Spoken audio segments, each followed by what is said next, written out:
So I have a different perspective on fasting. I see fasting not only as abstaining from food and drink, Yeah. but it's also an opportunity to see or to feel how the hungry people feel. Hello, everyone. Welcome back once again to On Point with Abbas Hamidi, yet another insightful podcast. Before I start, I would like to say Ramadan Kareem to all my viewers and listeners. May this month be a very blessed month for all of you. Today, I have a young lady. She is from Nigeria. Her name is Zahratul Jannah Ahmad. She's an inspiration. She Let me tell you what she's done. She's a TEDx speaker. She's an ambassador for children's education, and she's a founder of Zahra Licious Book Club. This book club has almost 1,500 registered students in 47 countries, and she's the youngest recipient in the annual Partners Award at Mohammed bin Rashid Library in Dubai. Also, she has been in United Nations. She has been an ambassador for climate change. She's been the youngest speaker there, and she's also been the youngest speaker at COP28 in Dubai. And most amazingly, that she prays 5 times a day. She memorizes the Quran, and she even goes to school, like how normally children do. All this, and she's achieved so much just at the age of 13. So let me introduce you, Zahra, here today with me. Hello, Zahra. How are you? Ramadan Kareem. Ramadan Kareem to you too. Assalamu alaikum. Wa alaikum assalam. How are you feeling? Alhamdulillah, everything's good. You've spoken to a lot of places, so this wouldn't be like, a difficult thing for you to do. But I've tried to get you some interesting questions. I've been working to get you some interesting questions. You have your story there online, so I wouldn't touch that. People can go see that. Let us talk more into the Ramadan aspect is what I've prepared. Usually what parents do, like usually adults, they talk about Ramadan, how they can improve themselves in Ramadan, but nobody talks about children. So what are your mindset in Ramadan? How do you prepare in Ramadan? So I see Ramadan as a month of blessings. Yeah. And actually, I look forward to Ramadan because it's an amazing month, it's fun, and you can actually feel the atmosphere Yeah. compared to a normal month. I mean, the weather's different, people are all gathered, they're all connected with fasting and also engaging in different Islamic activities. Right. So I have a different perspective on fasting. I see fasting not only as abstaining from food and drink, Yeah. but it's also an opportunity to see or to feel how the hungry people feel. And that is how we are encouraged to fast. Yeah, we have that gratitude that how people struggle in life, what we have Yes. and what others don't have. Yeah, that's Exactly. amazing. But you go to school, right? You have normal schooling. You wake up at 4 a.m. and then you go to school, and then you have to do your normal thing, and then again you have to fast. And how do you manage that? It's not mandatory, right? So you cannot do it, but you still do it. Why? I do it because I feel like doing it and I know the benefits, especially if it's from a young age. My parents have always told me that Allah loves young people, especially young people who are striving to be on the right path, on the Right. path of Allah. So I understand the fundamentals of being a young person who always strives to be in the right path, who always strives to be in the path of Allah. And my efforts are being acknowledged and I will get rewarded for that. And also when I grow up and it eventually becomes mandatory for me to do it, Right. it'll be easy for me. Like, Yeah, right. Yeah. Yeah, but nowadays, a lot of kids they're glued to screens, right? They play video games and they do TikToks and social media. How have you differentiated yourself and that mindset in being even that part of religion where you're good with religion and you're doing your daily routine? How is that mindset have helped you? actually, I don't have a phone yet. And my social media is managed by my parents. So all the hustle and bustle that goes on social media doesn't affect me. Okay. I mean, it's not like I don't play video games. I do play video games. I watch videos sometimes. I also watch movies. I have fun. But at the same time, I'm able to focus on what matters the most in life.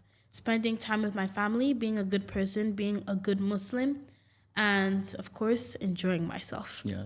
Was that taught to you very well by your parents, or this is what you yourself understood in life, that what is important, what is not?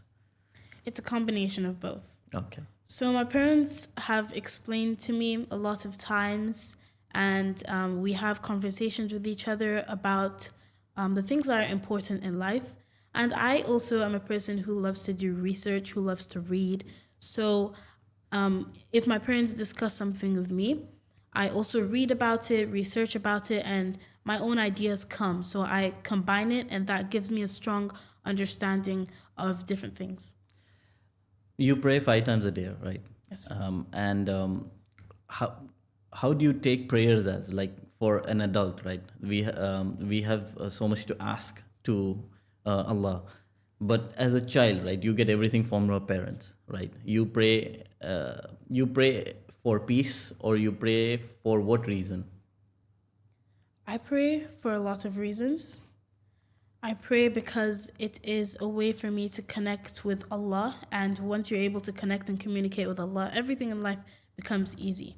So it's not like my parents do everything for me, because without Allah, my parents won't be able to do the things that they need to provide for our family. So everything goes back to Allah.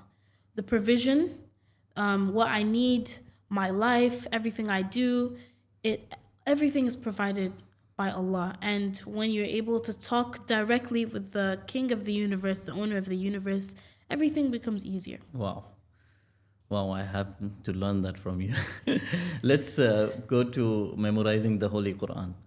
I've learned that you've already started memorizing, and it's an amazing thing to do. First, tell me, why did you? I mean, you can just read the Quran every day. Why did you try to memorize it? Well, I do read the Quran every day, Yeah. but memorizing it, it's like having this scripture on your head. And the Quran is a book of light. So if you have a book of light, and if you're able to recite the verses from the book of light, then you also become a person of light. And plus, memorizing the Quran has many benefits, especially in the Akhirah. Memorizing the Quran, Jannah becomes an easy feat, and you get rewards for it. And also, it helps in Salah, because if you memorize it and Yeah. also memorizing the meaning or understanding the Yes. meaning, then you get khushu, which is concentration in your Salah. So how much do you memorize per day? Do you have a schedule? Because you go to school Yeah. every day, things, you do so much other things, and then you do memorize. So have you set a timetable? If one person wants to start, like a person like me wants to start, what would you advise? I don't have a particular timetable for memorizing the Quran, although I do listen to the Quran repeatedly, so that helps me memorize. But I also have Quran classes. So during these Quran classes, I might read a surah first with my Quran teacher, and then I do this self memorization on my own. But I recommend listening to the Quran repeatedly, and reading it yourself helps a lot, and understanding the meaning. Because if you understand the meaning of something, it's easy for you to remember it. Right. So that's one thing. But I how do you understand the meaning? Do you have someone, or you read, or how do you do it? How do you understand it? I have a Quran that has side by side translation, so the Arabic text and the English as well, side by side. So I read the Arabic first, and then I read the English, and I find out the tafsir. Sometimes I watch videos. Okay, Right. what is this surah about? And I also have classes with my Quran teacher who explains the tafsir. Like today, we were discussing Surah Baqarah, one of the pages of Surah Baqarah, and we discussed the tafsir behind it. And yeah, that's how I understand the Quran. Don't.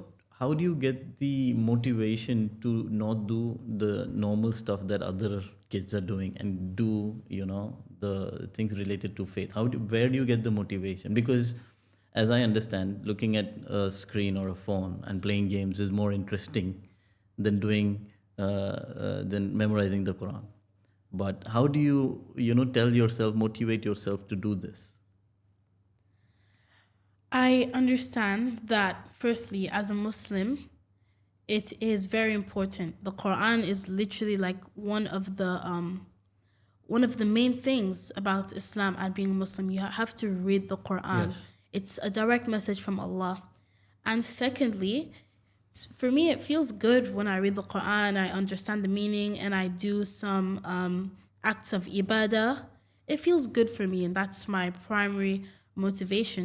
And I can also apply these lessons to my life. Right. And that helps me stay grounded in morals and values and follow the path of Allah. Do you think that memorizing the Quran has physically helped you in, how you see things, how you think about, and does it make your thinking more sharp? Does it help you? Yes, it does, like in many ways. When I memorize surahs from the Quran, I I also mentioned that I also understand the meaning. So I'm able to pair the meaning with the words in Arabic, and that helps me a lot. Right. Even in my Arabic classes, oh, I know this word from Surah Al-Fil. I know this word from Surah Al-Ma'un. I know this word from Surah Baqarah. So it helps me a lot. And also these surahs, I'm able to think about them, like the lessons. I'm able to get the lessons from the surah, and that helps me. And the memorization too helps me memorize other things in the same way I memorize the Quran. So if a person, a student, a child wants to become like you today, what does he have to do? Meaning, if he has, lost connection or wants to reconnect to faith and start doing Quran and, praying 5 times, what is the first step he needs to do, or the changes initially that he has to make? What would you advise?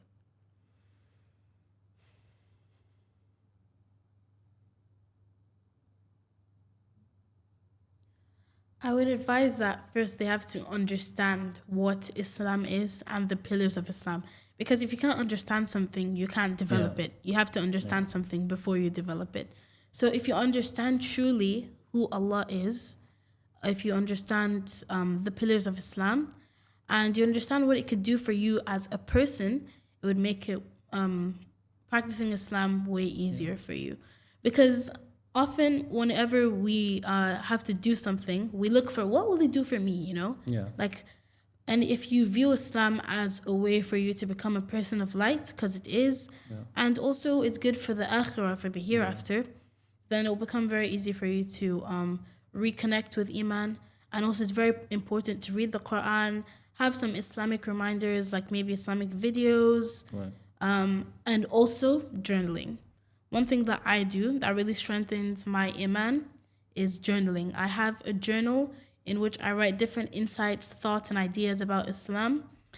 It could be quotes, it could be the tafsir of surahs. So I have them all compiled in that one journal. Right.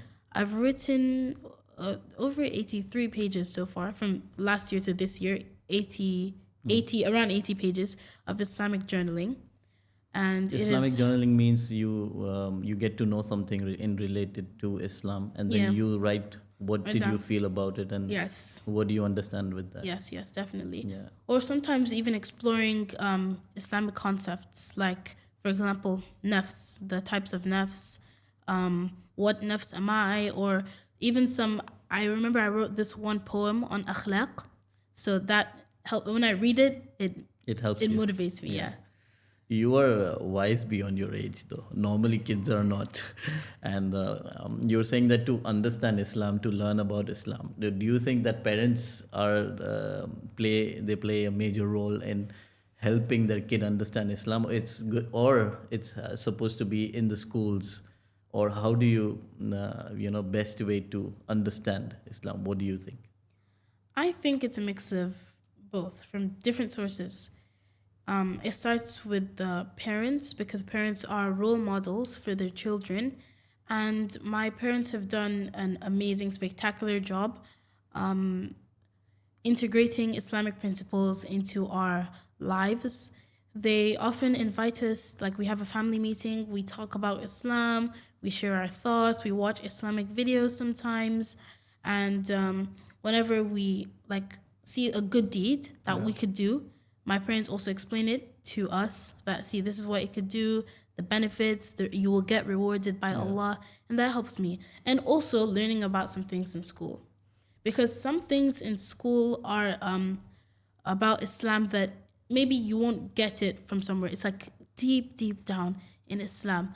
Like, for example, in school, we learned about wiping over the footwear, the rules, the conditions of the prayer of the traveler, qasr and jama'ah. And those are some things that will help us genuinely in life. And I think it's a combination of your parents helping you, school, and also your own motivation, intrinsic motivation. Tell me, if I speak to another 14-year-old, maybe in your class, would they be able to give me the same answer that you would?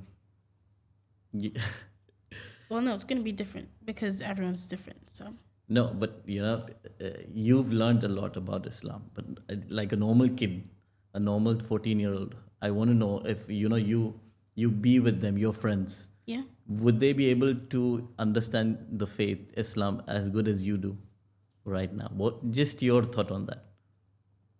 Well, yes, I think they do have, because we also discuss these Islamic concepts Internally, between each yeah, other. okay. So they do have a good understanding. I mean, we have different levels of understanding and different views towards Islam, but I know that they have, because I choose my friends intentionally. So, yeah. Yeah, okay.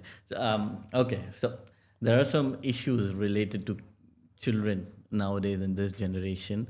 I don't know if you know about it. You must know it. There are some anxiety and depression for children nowadays. I mean, those were the things which adults used to get it earlier, and now they are, because of the social media or the life.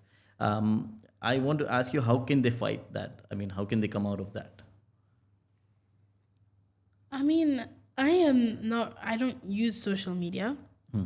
But one thing that I can say as a person who doesn't use social media is that what is a kid doing on social media? What do you need it for? Yeah. I mean, unless you're getting productive information, things that will actually help develop you. Like maybe for me, I watch YouTube, a lot of YouTube videos, and the YouTube videos I watch are about different topics that actually help me. It could be about cooking, it could be about Islam, it could be about productivity, sports. But I think that they should take time off of the screen and actually go in nature. Like, drop the device, go outside. It's not that deep. Yeah. And also reading books. Reading books is something that has helped me a lot as an individual, because it helps me explore perspectives, different views of the world, and also story. I can get lessons from the stories I read from nonfiction, and it's quite interesting to read books. So that's why I would recommend, and also being with people and socializing. When you say reading books and going outside, I think a lot of kids nowadays go outside, plus they have their phones in their hands. So even when they are outside, they're distracted. They don't know where they are. I mean, to understand nature, to have that. Do you think that that's the only problem the devices are right now? Okay, it's a major problem, but what are the other problems that children face nowadays? I think one of the other factors is the mindset, because the excessive use of device, of course, and social media would definitely have an impact on the mindset. And everything, like the mindset is the core of basically everything. If you have a strong mindset about the world, then you become a person who is aware of your surroundings. Whether, on the other hand, if you don't have a strong mindset, then your understanding of the world would be a bit low. So I think that we should also develop that mindset, and we can do that by reading, by interacting with people. And even if they do use social media, it should be for good. Watch videos that would actually help you, or it could be fun sometimes, like some funny videos. I also enjoy watching cooking videos, and I do these different experiments. So I think the mindset has to change, because the mindset is the core of everything. Do you think that children are too young to make a difference in the world? No, absolutely not. How can they make a difference? There are uncountable ways that a child can make a difference in the world. I take myself, for example. I'm very much interested in sustainable development and education, and from that I started making videos about these important topics, which inspires many people across different age groups to be a better person. But there are so many other ways that we could help, or we could have a positive impact in the world, whether it's just like a small act, helping a neighbor. Maybe you see some trash lying around, even if it's in your own house. I mean, tidying everything up or doing small acts of kindness, even smiling. As Prophet Muhammad sallallahu alaihi wasallam said, smiling is an act of charity. You never know, it could change someone's life. Yes, yes, wow.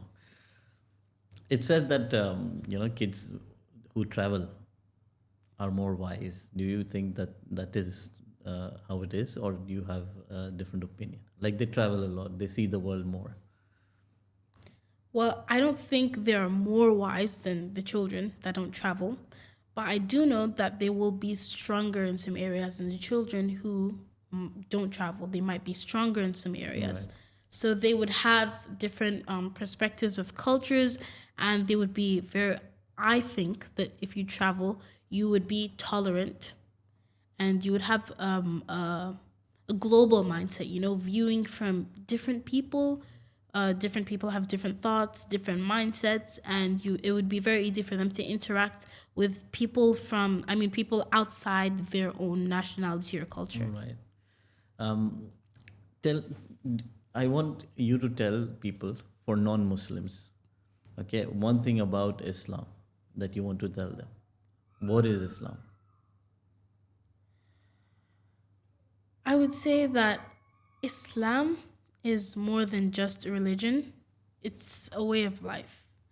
And there are so many principles of life that actually come from Islam. For example, being kind. Being kind is something that everybody knows is a good thing to do. And that's something that we practice in Islam. So there are so many morals and values that are connected to Islam in so many different ways. Okay, let me tell you a story. Something that happened on the first day of Ramadan. So I have two younger siblings, Aliya and Khalifa, Abdurrahman Khalifa. And of course, one of them is 6, one of them is 7. They're not mandated to fast. Yes. Yet, with the encouragement of my parents, they're interested in it. They're interested in fasting. So on the first day of Ramadan, my mom just woke my brother up for suhoor, even if he wouldn't fast, just to see how it's going on. And he said, Khalifa, wake up, wake up, wake up. He said, and then my mom said, it's time for Saum. And the first thing he said when he woke up was, it's not Saum, it's suhoor. Because in our culture, Yoruba, we have a different way of pronouncing suhoor. We call it sare or Saum. So it's a bit different from the normal way. So my brother was like, that's not how it's pronounced. And then he woke up and And later we were asking him during suhoor, Khalifa, how long are you going to fast? He said, just a few hours. We said, how many hours? He said, I don't know, just a few hours. Because he doesn't want to promise. He when he wants to eat or he's hungry, he's hungry. There's nothing he could do about it. So, he's still encouraged. He's very much interested in Ramadan. Also, my sister, yesterday, she was telling me, I'm fasting until Maghrib.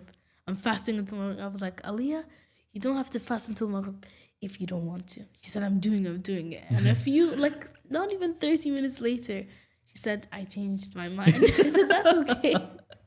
It's difficult for everyone. Yeah, the fact that they understand fasting and they actually want to do it, that's enough. The effort. Yeah, the efforts. So, fasting, the parents also have a role to play when it comes to Ramadan. There needs to be a sense of awareness, there is something happening in this month. And my parents put up Ramadan lights in our living room. So every night, or in the early morning, we turn on the lights and it looks so nice. And my siblings we all understand that it's Ramadan, something special is going on. And I also, During Ramadan, one thing I normally do is I call my siblings because we have sibling meetings. So we just talk about Ramadan. Yesterday, I was explaining to them if you do one deed in a normal month in Ramadan, it's going to be multiplied like by so many times. And they were so interested, so much so that every deed my brother did, he was like, Aliyah, remember, if you do one, you'll get many. You need to do it. You've met so many people in the world, right? I think I've Yes, seen a sir. lot of your social media and photos and videos. Tell me one great advice that you've got from someone that you know is very important. I would say one of the most important advice that I've received came from the former governor of the Central Bank of Nigeria and the Emir of Kano, His Royal Highness Muhammadu Sanusi. And he told me to think about how I can positively impact a large number of people in the society, especially those at the bottom of the pyramid. How can they climb to the top of the pyramid? But he told me this in question form. And you know, questions make you think. And that's what he was trying to make me do. And he also shared an example of how he went to schools and taught people about finance. So that actually impacted the society. And he gave me those ideas going to the grassroots and finding people who need support, who need help, and who need to, who need education or ideas, insights. Wow. Wow, that's a very powerful point. And we all should actually think about this, that how are we impacting the people? And it should be always positive impact. Because a lot of time what happens is that we only think about ourselves or our inner circle. We don't think about the larger picture. For example, I'm saying that we take a plastic bottle and we drink water in that, but then we throw the plastic. But that plastic hampers the environment, the nature, but we shouldn't do that. That is where the difference is. And I think he was right saying that think about the people at the ground. And you've done a fantastic job in educating, having a book. I want to know more about your book Club. store. Yeah, what do you do regarding that? Okay. So my book club is more of a forum for children from all around the world to come together to talk about different ideas like morals, values, sustainability, the ideas they have, of course, books, Right. all while we incorporate fun and games into it. We share ideas.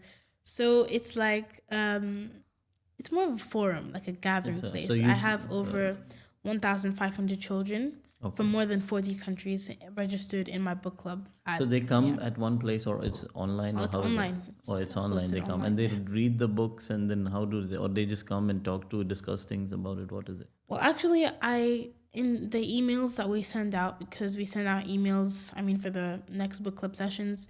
So sometimes I mention like the name of the book. They don't have to read it Okay. because we don't go through the whole book. We just Okay. pick like a lesson from the book and talk Okay. about it. So some kids today can code AI before they turn 10, but many also can't focus more than 10 seconds. Do you think technology is making kids geniuses or destroying their attention spans? Well, I have I think both ways. Like, to some extent, it does affect children, but at the same time, it has positive impact if it is used wisely. I'm a great example of that. It's not like I don't use the internet. I use it a lot for research, watching videos about like productive information or some things that I could do, and that helps me a lot. But at the same time, I know that it should be controlled. It shouldn't be like too much. It shouldn't be excessive because when something is excessive, then it affects you. So it has to be a balance. Right. Okay. The internet exposed our kids growing up too fast. So kids today are exposed to things our parents wouldn't have even imagined at their age. Violence, explicit content, toxic trends. Do you think the internet is forcing kids to grow up too fast? To some extent, yes, some children. As you said, there are some concepts that they shouldn't be exploring yet, but they are. But at the same time, as I mentioned earlier, there are some things that could actually help us. It's an advantage. actually for us. It's like a tool that we can use to explore the possibilities of the future. Wow. So, reality versus virtual. Okay. Are kids losing touch with real life? A 14-year-old recently said he feels more alive in metaverse. Yes, and then in real life. Do you think kids today are living more in digital worlds than in reality? Well, I think the world has experienced the advent of the internet. Everything is becoming digital. Right. So actually a lot of the things that we have, like from credit card machines or whatever, or even online payment, that's digital. The world is just becoming digital and we have to cope with it, but there also has to be a balance. So if you really look at it, the digital thing is in real life. You're holding maybe a phone or a device. It's real. Right. Even though it's a means of connecting to the virtual world, you're still holding it in real life. Right. So, yeah, Right. everything is real. Okay. So, one question on reading, since you're a book lover. Reading is losing touch. Are kids becoming less intelligent? Studies shows kids today are reading less than ever before with TikTok and gaming. And do you think that generation is losing creativity and intelligence? I don't think we're losing it. I think we're restricting it. Because our potential, we have so much potential in us. But are we think of potential as a currency. Are we spending the potential on the things that we should be spending it on? Are we spending our energy, time, and effort on the things that we should be spending it on? So it comes down to that question. So I think that we have the potential. We just need to use it. Use it. Right. So, one very important question also, like people become kids more often have become very digital. They play games on PlayStation, mobiles, and they don't meet each other very often face to face physically. And when they grow up, right, do you think that they are going to face difficulties understanding a human as in physically? Because that's how we were, known, we were treated, and we were explained how we can understand a human by meeting them face to face, having a conversation. But nowadays, everything is done digitally, most of them. What do you think the impact is, and what is your advice on that? I think the impact of, not socializing in real life is not quite positive. It's actually quite negative because we need to be able to understand each other. You know, when we see each other and sit down and talk, it has this like connection Right. between us, Right. and no level of online communication can match up to that. So I think it also creates this sense of isolation sometimes because some people might think it's just texting online, you're not actually seeing the person. So it creates some type of isolation around things, and that's not how it should be. I mean, everybody Right. should be together, should be able to Right. communicate face to face, and being able to communicate face to face, it will also help you read the person Right. properly. So yeah. Okay, I think I've taken a lot of your time, and let us just conclude. I'll ask you some end questions. Which is your favorite book? That's a difficult question, right? Yeah. Like too many. There's so many. Yeah. Okay, what would you advise one book for me to read? Okay, I can recommend Sherlock Holmes. Okay. It's a really good book. There are different like series though, but I'm reading the compilation of his adventures. So that's a really good book because there are so many lessons that they're just smoothly integrated into the book, and you're not realizing it. You're just subconsciously getting it, and the way he just what's this word? Interpret. The way he decodes like the mysteries, it's just so. How does he do it? You know, it makes you wonder how intellectual can a person be to be able to identify these things, and actually helps you become more sharper. How can I think like Sherlock Holmes? You know. Yeah. So it's a really good book, Right. and it's quite interesting. I mean, once I picked it up, I didn't want to leave it. Okay, great. Okay. So whatever we discussed right now, I want to ask you, how important is parents' role in all of that? Parents have an undeniably important role to play in a child's life because everything I'm doing, it's been possible with, of course, the help of Allah and the support of my parents. Because with my parents there to guide me, everything has become way more easier and clear, and that helps me navigate through life. And also, when there are some things I need to talk about, maybe I don't understand something, they're always there for me, and they also help me understand the fundamental morals and values. So that has helped my life a lot. Wow. And And parents yeah, really should be more intentional about how they deal with their children. all So right. yeah. And what would you give a takeaway? What would you want to give a takeaway to the audience you're listening to this podcast? One takeaway that can change their life. Okay. So one major takeaway that I would like to give the audience is that I would like to emphasize on the importance of journaling. Journaling is basically recording insights, ideas, fundamental knowledge just compiled into a book. So in essence, it's like writing your own book, things that you would need. So there are so many things you could journal about. I have a journal for self-development, a journal for Islam, of course, a journal for ideas, a journal for health. So I journal about a lot of things. And I feel like it's a personal reflection of your future self, what you want to become, and who you are right now. Every time I read my journal on self development, my journal on Islam, I see that is who I want to become. This is who I am now. And I'm able to try and integrate whatever I write down into my life. So I'm developing like a step by step development every day.